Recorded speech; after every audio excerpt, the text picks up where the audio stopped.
End gold buyers, మీ కష్టాల్లో నమ్మకమైన మీ ఆత్మీయ నేస్తం. మీ చేతికి ఎప్పుడు చాలా తాళ్ళు ఉంటాయి సార్, బట్ ఫస్ట్ టైం కొంచెం ఫ్రీగా ఏదో 2-3తోనే స్టాప్ అయిపోయింది. What's the reason behind it? ఇది మా మదర్ టచ్.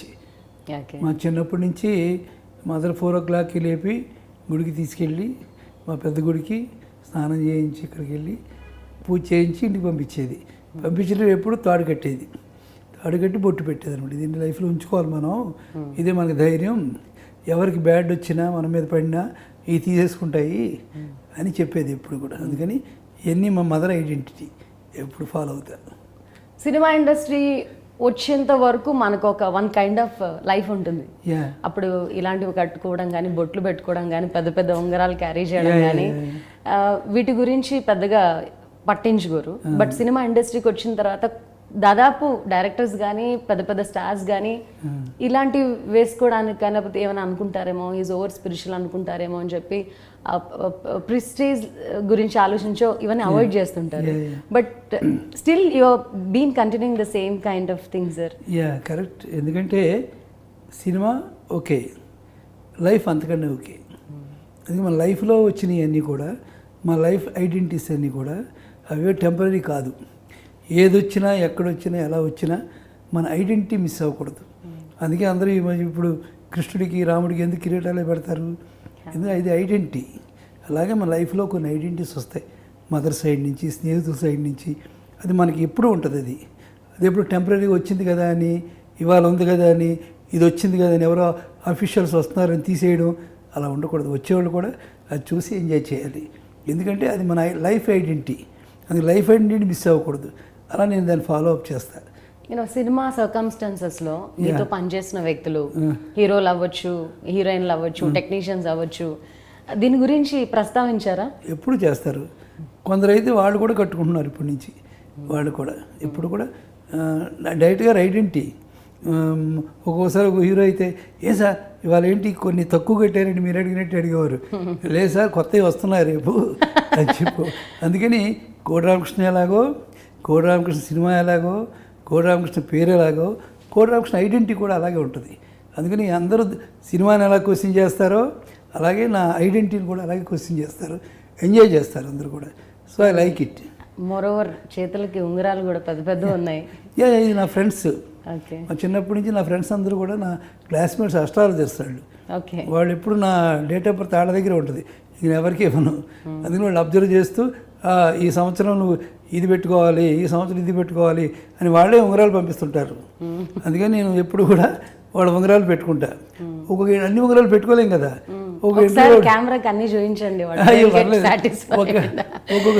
చెప్పారు కదా అన్ని పెట్టలేం కదా. పెట్టకపోతే వాడు ఇమీడియట్గా ఫోన్ చేస్తాడు, ఏంటి ఇవాళ నాకు పెట్టలేదు, నువ్వు కుజులు వచ్చాడు కదా ఇవాళ ఎందుకు పెట్టలేదు నువ్వు? లేదు పట్టలేదురా అని, సారీ రా నెక్స్ట్ ఇంటర్వ్యూ పెడుతున్నాను నేను, నీ ఇంట్లో మాత్రం పెట్టుకుంటున్నాను అన్న, డూ ఇట్, నువ్వు పెట్టుకొని నాకు ఫోన్ చేయి అని చెప్పేవాడు. అందుకని నా ఫ్రెండ్స్ అందరూ, నా ఫస్ట్ నుంచి కూడా నా మెయిన్ ఎంకరేజ్మెంట్ మా ఫాదర్, మదర్. నెక్స్ట్ ఎంకరేజ్మెంట్ మా పాలకోళ్ళు, నెక్స్ట్ ఎంకరేజ్మెంట్ నా ఫ్రెండ్స్. ఈ 3 స్ట్రాంగ్ పాయింట్స్. సార్ దేవుడు, ఆస్ట్రాలజీ, ప్రిడిక్షన్స్, ఫార్చ్యూన్ టెల్లింగ్, వీటిని ఒక్కొక్కరు ఒక్కొక్కలాగా చూస్తూ ఉంటారు. నాస్తికులు ఒకలాగా, ఆస్తికులు ఒకలాగా. మీరు ఎలా చూస్తారు సార్ దేవుడు కానీ, ఆస్ట్రాలజీ కానీ? దేవుడు, ప్లీజ్ టెల్ మీ అబౌట్ దేవుడు. దేవుడు అంటే మనం క్రియేట్ చేసుకున్నది. మీరు ఏదైనా గుడికి వెళ్ళినప్పుడు దేవుడిని చూడకండి, ఇలా తిరిగి భక్తులను చూడండి, వాడి ఫేస్లో కనబడతాడు నిజమైన దేవుడు. అంటే వాళ్ళు రియాక్షన్. అందుకని దేవుడు అంటే ఎందుకంటే మనకు ఒక శక్తి కావాలి. ఇప్పుడు మీరు ఒక ఇంటి ఓనర్, మీ ఓనర్ మీద అందరూ డిపెండ్ అయి ఉంటారు కదా. అలాగే మీరు డిపెండ్ అవడానికి ఒక శక్తి కావాలిగా, లేకపోతే మీరు ఐడెంటిటీ అయిపోతారు, మీరు ఐసోలేట్ అయిపోతారు. అందుకని మీకు ఒక శక్తి కావాలి. దేవుడు అనేవాడు మీరు క్రియేట్ చేసుకునే శక్తే, అంతే. మీరే క్రియేషన్, మీరే నమ్మిన నమ్మకం. మీ నమ్మకం కంటే పవర్ఫుల్ దేవుడు ఎవరో ఉండడు. కానీ ఒకటి ఉంటుంది, ఇప్పుడు ఇక్కడ ఒక గ్లాస్ ఉంది, గ్లాస్ ఇలా రావాలి, ఇలా రావాలి, ఇలా రావాలి దేవుడా అని ప్రార్థించడం దేవుడు కాదు. నీకు చేతులు ఇచ్చారు దేవుడు, నువ్వే తెచ్చుకో అనేది దేవుడు. So God is a power to give our powerful. మనకి ఎప్పుడు ఏది లేనప్పుడు, ఎంత ఒకసారి బ్లాంక్ అయిపోయినప్పుడు ఎస్ గాడ్ ఈజ్ దేర్ అనే శక్తి మనమే క్రియేట్ చేసుకోవాలి. మనం క్రియేట్ చేసిన దేవుడి కంటే పవర్ఫుల్ ఎవరు కాదు. అతనికి యేసుక్రీస్తు కావచ్చు, అల్లా కావచ్చు, మన దేవుళ్ళు కావచ్చు, ఎవరైనా మన క్రియేషన్ గ్రేట్. అందుకని మన దేవుడు అనేవాడు మన హార్ట్లో ఉంటాడు కాబట్టి is a powerful person to give helps, to give suggestions. దేవుడు అనేది కేవలం మంత్రాలు, ఆస్తులు, అంతస్తులు ఇచ్చేవాడే కాదు. ఇది తప్పు, ఇలా చేయకు అని చెప్తుంది. దాన్నే మనం ఏమంటాం, అంతరాత్మ, సాక్షి. అందుకని వాడు గాడ్. మనం ఏం తప్పు చేసినప్పుడు నువ్వు ఏం చేసినా ఇది తప్పురా అని చెప్పేవాడు నిజమైన గాడ్. అది నేను నమ్ముతాను. మీకు బాగా ఇష్టమైన దేవుడు సార్? అందరూ చెప్పారు దేవుడు అనే ఒకే పేరు, దాని వెనకాల మారుస్తాం ఐడెంటిటీస్ అన్నీ, కానీ దేవుడు అనేది ఒకటే పేరు, ఒకే శక్తి, అంతే. దైవత్వం అనేది ఒక విగ్రహానికో ఒక ప్లేస్కో పరిమితమైందా, లేకుంటే ఆ దైవత్వం అనేది ఇంకేమైనా కొత్తగా మీరు డిఫైన్ చేస్తారా? దైవత్వం అనేది is not a single place identity. అది ఎక్కడైనా ఉంటుంది మనకి. ఇప్పుడు తలుచుకుంటే ఇక్కడ ఉంటుంది, బాత్రూమ్లో తలుచుకోవచ్చు, ఎక్కడైనా తలుచుకోవచ్చు. సో ఎవ్రీవేర్ గాడ్ అనేది మాత్రం నిజం. ఇక అమ్మోరు లాంటి సినిమాల విషయానికి వస్తే, ఆ సినిమా చూసిన వెంటనే అంటే అది ఒకటి మాత్రం నిజమండి, దేవుడిని మనం దేవుడిని అనుకోకూడదు. ఫ్రెండ్, నాకు ఒక ఫ్రెండ్ ఉండేవాడు, ఈ క్రిస్టియన్. మేమంతా మాట్లాడుతుండగా ఇంటికి వెళ్ళేవాళ్ళం. ఇంటికి వెళ్తే 2 నిమిషాలు ఉండండిరా అని చెప్పి కూర్చొని, యేసుక్రీస్తు ముందు కూర్చొని, స్వామి నిన్న మా వాడు ఇటుకలు పంపిస్తానని చెప్పాడు, సుబ్రహ్మణ్యం పంపించలేదు, మా గోడ ఆగిపోయింది, గోడ ఆగిపోవడం వల్ల స్కూల్ లేట్ అయిపోతుంది, అందుకని నువ్వు త్వరగా ఆయన ఆత్మలో ప్రవేశించి నువ్వు ఆ ఇటుకలు పంపించేలా చేయరా స్వామి అని చెప్పేవాడు. మరి ఏంటి దేవుడితో అలా మాట్లాడిస్తే తెలుగులో? దేవుడికి అన్ని భాషలు వచ్చు కదా, ఆయనే మార్చుకుంటాడు ఏ భాషలో అయినా. So all are gods. అందుకని గాడ్ని మనం ఫ్రెండ్గానే చూడాలి అని చెప్పేవాడు. ఆయన చూసి నేను చాలా నేర్చుకున్నా. అందుకని ఎప్పుడైనా నీకు దేవుడిని చూస్తే ఫ్రెండ్ అంతే, ఇది చెయ్యి, ఇలా చెయ్యి, ఇలా తప్పు చేశాను, ఎక్స్క్యూజ్ చెయ్యి అని చెప్పేది కరెక్ట్. ఈవెన్ క్రిస్టియన్ కమ్యూనిటీలో నేను కూడా చాలాసార్లు అబ్జర్వ్ చేశాను.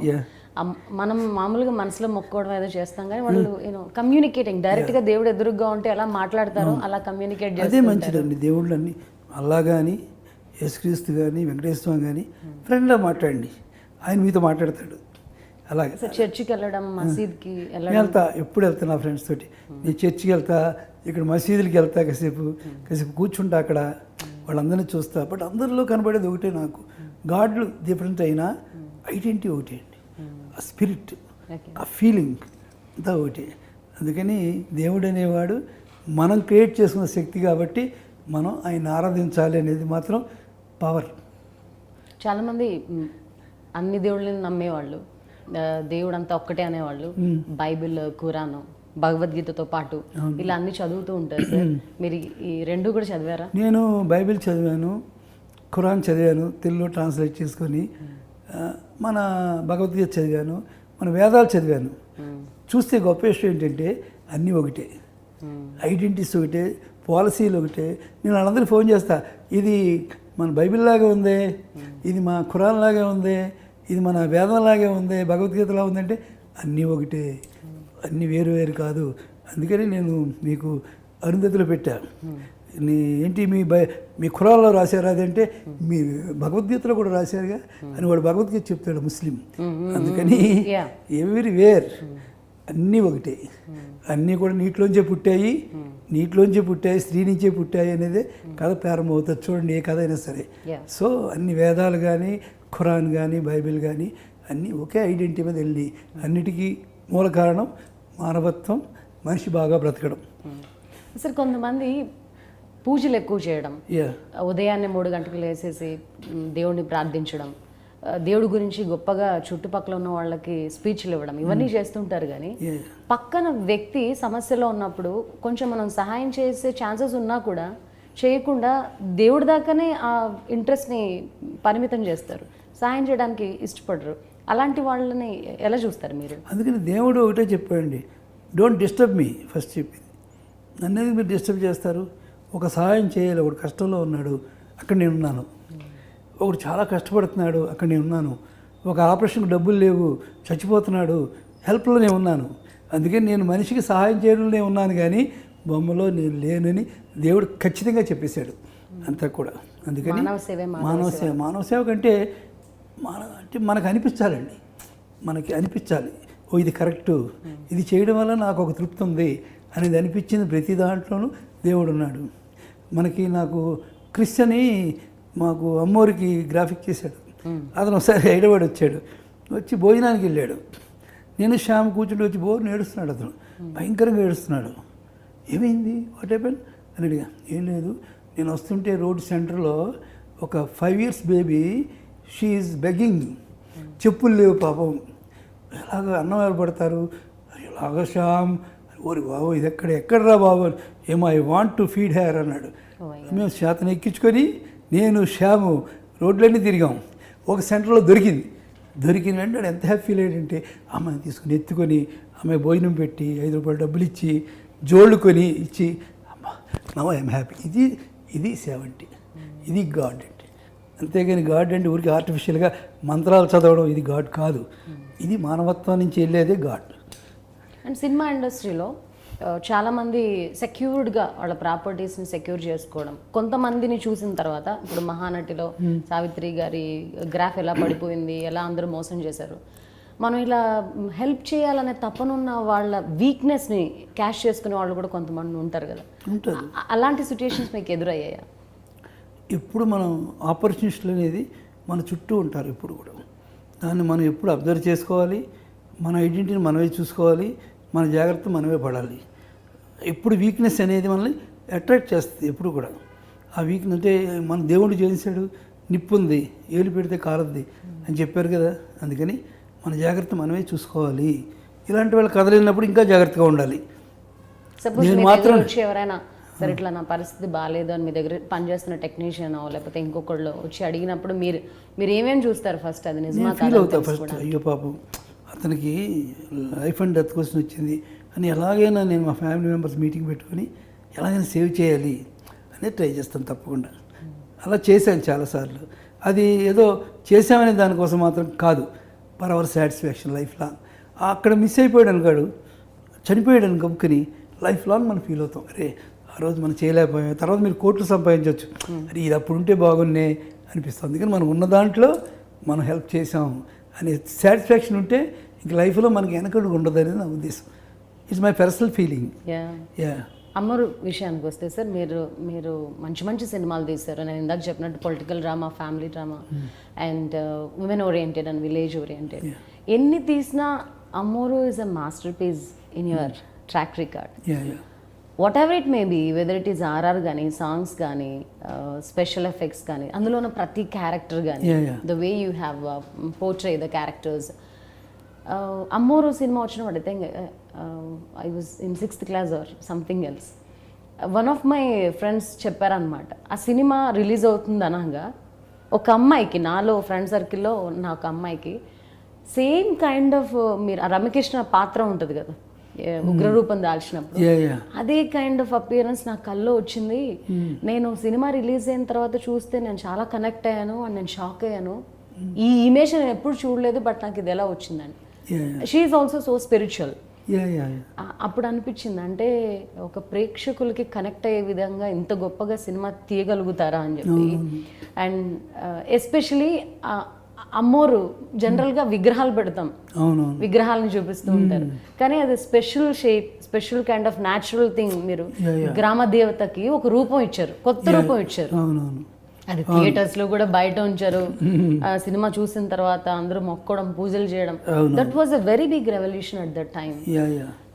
ఒక డైరెక్టర్, ఒక క్రియేటర్ అనే వ్యక్తి ఫీల్ అయ్యి పర్సనల్గా కొన్ని వైబ్రేషన్స్కి గురైతేనే అది ఎగ్జాక్ట్గా మన మైండ్లో ఉన్నది మీరు స్క్రీన్ మీద ప్రొజెక్ట్ చేయగలుగుతారు.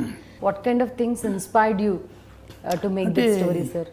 అది చిన్నప్పటి నుంచి ఇది మై అబ్జర్వేషన్. మా పాలకొల్లో ఈ నిప్పులు గుండాలు, అమ్మవార్లు, పూనకాలు, ఎలా పూనకాలు వస్తాయి, ఎలా అరుస్తారు, ఎందుకు అరుస్తారు, ఇదంతా కూడా నేను ఐడెంటిటీగా చూశాను. ఇది మా పాలకొల్లో మా ఊళ్ళమ్మ ఉత్సవాలు, దేశాలమ్మ ఉత్సవాలు ఇవన్నీ జరుగుతుంటాయి. వాళ్ళు మామూలుగానే ఉంటారు, మాడోళ్ళు మామూలు నెత్తి మీద ఒక చిన్న బింది పెట్టుకుని ఉంటారు. అమ్మవారి దగ్గరికి వెళ్ళడం కల్లా వాళ్ళకి తెలియని మనమే కంట్రోల్ చేయలేం అసలు. వాళ్ళని పూనకం అంటారు, ఒక్కడు కంట్రోల్ చేయలేరు. ఇది ఎలాగా, హౌ ఇట్ ఈస్ హ్యాపెన్ అంటే కొందరు అనొచ్చు ఇది హిస్టీరియా అంటారు, కొందరు ఇది ఊరికే వాళ్ళకి అనిపిస్తారు. కానీ అది నిజం. ఎందుకంటే ఆడది బట్టలు వేసుకున్న ఆడది అవి కూడా మర్చిపోయి ఆ ఎమోషనల్ ఏది అవుతుందంటే ఆ పవర్ని నమ్మడం, ఆ శక్తి. అలాగే నిప్పులు గుండాలంటే నా భయం. అంటే నిప్పులు గుండాలు వెలిగిస్తారు, పొగుతారు, అందులో ఒక 20 మంది నుంచి ఉంటారు. వాళ్ళు ఎలా వస్తారు ఇందులోకి అంటే టకటకడే మనం నడుచుకుంటూ వెళ్ళిపోతుంటారు. ఒకడు స్పీడ్గా నడిచి వెళ్తారు, ఒకడైతే మెల్లిగా నడిచి వెళ్తాడు. హౌ ఇట్ ఇస్ పాసిబుల్ అనేది. అందుకని నేను పుట్టింట చెల్లిలో పెట్టా. తన చెల్లికి చాలా టెన్షన్గా ఉంటే ఏం చేయాలంటే ఆ కుర్రోడు నిప్పులు గుండం దొక్కితే మంచిదిరా అంటే అక్కడికక్కడే వాడు స్నానం చేసి వెళ్ళి నిప్పులు దొక్కుతాడు చిన్నపిల్లవాడు. అలాగా ఈ నమ్మిన మనుషుల్ని నేను చాలామంది చూశాను కాబట్టి ఈ ఐడెంటిటీని అందులో పెట్టాను కాబట్టి సక్సెస్ అయింది. అండ్ సిటీ వాతావరణంలో మనకు పెద్దమ్మ గుడి టెంపుల్ లాంటివి అన్ని చోట్ల ఇప్పుడున్న ఈ న్యూ ఏజ్ జనరేషన్ మాత్రం మీ సినిమాలు పెట్టుకొని చూడాల్సిందే. గ్రామ దేవతలు కానీ అక్కడ ఎట్లుంటుంది టెంపుల్లో మరి లాస్ట్ మట్టి కొండ మీద ఒక ఆడది నిలబడి వేదాలు చెప్పి మన భవిష్యత్తు చెప్పే భవిష్యవాణి కోసం ఎంతమంది ఇంటలెక్చువల్స్, పొలిటీషియన్స్, అసలు చాలామంది జనం అయితే ఇది జరుగుతుంది, ఇది ఇక్కడి నుంచి వెళ్ళొచ్చు అనేలాగా డిపెండ్ అయి ఉంటారు ఆవిడ మీద. అంటే అది కేవలం మూఢనమ్మకం మాత్రం కాదు, ఇట్స్ ఎ పవర్. అంటే ఒక నమ్మకం. ఆ నమ్మకంతో ఉండబట్టే జనం అందరూ ఈరోజు భారతదేశం అనేది ఇంకా ఇలా శాశ్వతంగా ఉందన్న ఉద్దేశం.